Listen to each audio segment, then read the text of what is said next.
আমরা পড়াশোনার পাশাপাশি খেলাধুলাকেও যাতে প্রত্যেকটি ভবিষ্যৎ প্রজন্ম পেশা হিসেবে নিজেদেরকে প্রতিষ্ঠিত করতে পারে সেই লক্ষ্য নিয়ে আমরা কাজ করছি। প্রায় 4,500-এর উপরে ইউনিয়ন রয়েছে, আপনারা সবাই জানেন।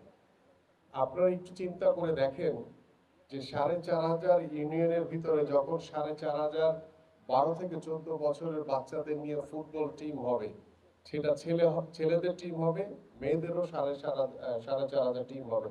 ঠিক ক্রিকেটে হবে ছেলে মেয়েদের। আমরা অত্যন্ত আন্তরিক এবং অত্যন্ত গুরুত্ব দিচ্ছি ক্রীড়াঙ্গনের ডেভেলপমেন্ট নিয়ে, যার ইতিমধ্যে আপনারা দেখতে পাচ্ছেন যে খেলাধুলাকে পেশা হিসেবে প্রতিষ্ঠার লক্ষ্য নিয়ে আমরা ইতিমধ্যে খেলোয়াড়দের পেশাগত স্বীকৃতি বাবদ আমরা ক্রিয়া ভাতা প্রদান এবং ক্রিয়া কার্ড ইতিমধ্যে আমরা প্রায় 300 জন জাতীয় খেলোয়াড়দেরকে অন্তর্ভুক্ত করেছি এবং আমরা জুলাইয়ের পরে পর্যায়ক্রমে আরো 200 জন খেলোয়াড়কে এই পেশাদারিত্বের ভিতরে আমরা অন্তর্ভুক্ত করার মাধ্যমে আমরা মোটামুটি 500 জন খেলোয়াড়কে ক্রিয়া ভাতা প্রদান এবং ক্রিয়া কার্ড প্রদান কার্যক্রম চলমান থাকবে। কারণ আমরা পড়াশোনার পাশাপাশি খেলাধুলাকেও যাতে প্রত্যেকটি ভবিষ্যৎ প্রজন্ম পেশা হিসেবে নিজেদেরকে প্রতিষ্ঠিত করতে পারে সেই লক্ষ্য নিয়ে আমরা কাজ করছি।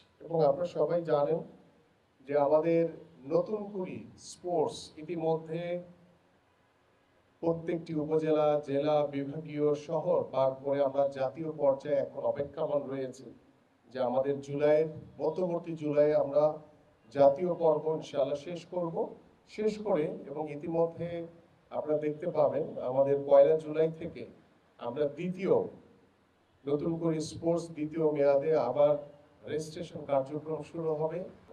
আমাদের প্রায় 4,500-এর উপরে ইউনিয়ন রয়েছে, আপনারা সবাই জানেন। আপনারা একটু চিন্তা করে দেখেন যে 4,500 ইউনিয়নের ভিতরে যখন 4,500 12 থেকে 14 বছরের বাচ্চাদের নিয়ে ফুটবল টিম হবে, সেটা ছেলেদের টিম হবে, মেয়েদেরও 4,500 টিম হবে। ঠিক ক্রিকেটে হবে ছেলে মেয়েদের। আমাদের সাঁতারে রয়েছে, আমাদের ব্যাডমিন্টনে রয়েছে, দাবাতে রয়েছে, আমাদের মার্শাল আর্টে রয়েছে। শুধু আপনি একটু যদি চিন্তা করে দেখেন যে আমরা যখন একদম ইউনিয়ন পর্যায়ে এই খেলাধুলাকে ছড়িয়ে দিতে পারবো, আমাদের পারিবারিক, সামাজিক এবং সর্বোপরি রাষ্ট্রীয়ভাবে একটি সামাজিক একটি আমূল পরিবর্তন আসবে ইনশাআল্লাহ।